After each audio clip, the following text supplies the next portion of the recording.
जत सांगली जिल्ह्यातला कायम दुष्काळी असणारा तालुका. इथली शेती पूर्णपणे निसर्गाच्या लहरी हवामानावर अवलंबून असते. पण अशा कायम दुष्काळी गावात एका महिलेनं दुष्काळावर मात करत खडकाळ जमिनीत ड्रॅगन फ्रूट शेतीचा यशस्वी प्रयोग करून दाखवलाय. महाराष्ट्र आणि कर्नाटकच्या सीमेवरच्या पांडोझरी गावातल्या गायत्री पुजारी अनेक वर्ष पारंपरिक पद्धतीनं शेती करत होत्या. पण निसर्गाच्या लहरीपणानं शेती करणं कठीण झालं होतं. मात्र हताश न होता गायत्री पुजारी आणि त्यांच्या पतीनं कमी पाण्यावर येणारं आणि इथल्या हवामानात टिकाव धरणारं पीक घेण्याचं ठरवलं. त्यासाठी त्यांना मार्गदर्शन मिळालं एरळा प्रोजेक्टचे NV देशपांडे यांचं. त्यातूनच त्यांनी ड्रॅगन फ्रूटची शेती करण्याचा निर्णय घेतला.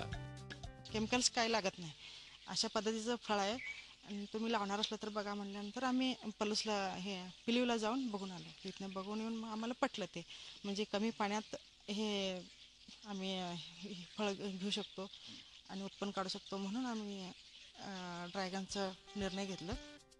पुजारी यांनी आपल्या 9 एकरापैकी खडकाळ 1 एकर शेतीत ड्रॅगन फ्रूटची लागवड केली. 50 रुपयाला एक याप्रमाणे 2000 रोपांची त्यांनी खरेदी केली. त्यासाठी 500 सिमेंटचे खांब उभे केले.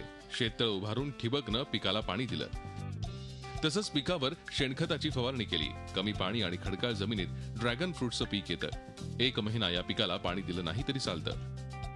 याचं उत्पन्न एकरी 10 ते 12 लाख रुपये दुसऱ्या वर्षीपासून याचं उत्पन्न चांगलं चालू होतं. पहिल्या वर्षी जरा काड्याची संख्या कमी असते त्यामुळं कमी मिळतं, पण दुसऱ्या वर्षीपासून याचा चांगला फायदा सुरू होतो. पहिल्या 1.5 वर्षानंतर फळ लागायला सुरुवात होते. पहिल्या 1.5 वर्षात किमान 5 ते 6 टन फळं लागतात. यातून वर्षाकाठी 8 ते 10 लाखांचं उत्पन्न मिळू शकतं. या फळाला मुंबई, पुणे आणि बंगळुरूमध्ये मोठं मार्केट आहे. त्यामुळे दुष्काळी भागातल्या शेतकऱ्यांसाठी हे पीक वरदान ठरतंय. विशेष म्हणजे ड्रॅगन फ्रूट्स हे सर्व फळांमध्ये सर्वात आरोग्यवर्धक फळ आहे. हाडांच्या मजबूतीसाठी शरीरात कायम फॉस्फरस लागतो. या फळाद्वारे तो मिळतो.